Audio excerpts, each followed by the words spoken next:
Kwa majina naitwa Manase Joseph, ni mratibu wa shirika la Global Children's Network, lakini pia ni kiongozi wa utawala na fedha katika shirika hili.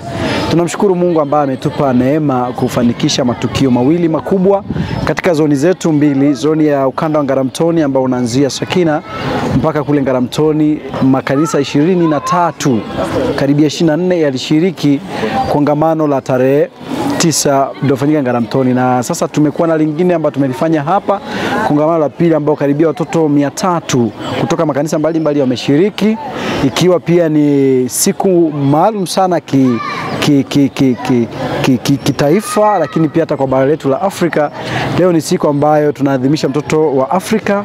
Tumepata nafasi pia kufanya kongamano mahali hapa katika kanisa la Elim Pentecoste, na tumekuwa na watoto wengi kabisa na walimu kutoka makanisa mbalimbali, na tunapenda kuwashukuru wazazi, wachungaji, maaskofu, watumishi wa Mungu wote ambao wanashirikiana pamoja nasi kututia moyo katika kazi hii ambayo tunawekeza kwa bari ya mtoto, kwa kanisa na taifa la kesho kwa wakati huu ambao tunao. Tunajua hali si salama sana, lakini tunapotumia wasaa huu kuwekeza kwa watoto inatupa nafasi kubwa sana ya kutengeneza taifa lenye tija na la maana kabisa. Kwa hiyo tumepata fursa ya watoto kuonyesha vipaji tena kwa mara nyingine, kucheza na kushiriki program mbalimbali za kimichezo na za kimashindano.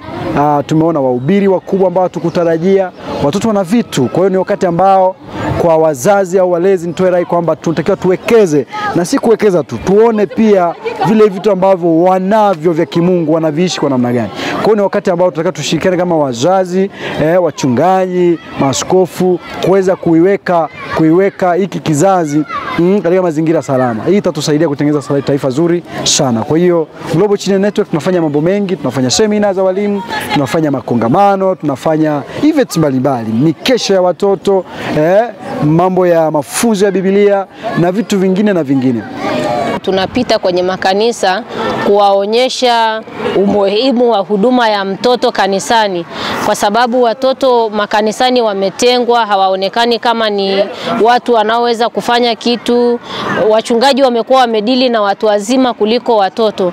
Kwa hiyo tunataka wachungaji au tunafundisha au kuwaelimisha, kuwaomba wachungaji wadili na huduma za watoto, kwa sababu hawa ndo washirika wa kesho, ndo viongozi wa kesho. Uaminifu unaanzia huko, nafasi nzuri za uongozi wa baadaye unaanzia chini. Kwa hiyo tunatamani tunapopita makanisani au hawa wana wachungaji wanaosikia sauti hii, hebu wawaruhusu watoto, waonyeshe nafasi, waweke watoto kwa mstari wa mbele makanisani ili kukuza vipaji vyao, kuona vile watoto wanavyoweza kuvifanya, kuwaaminisha kwamba wanaweza.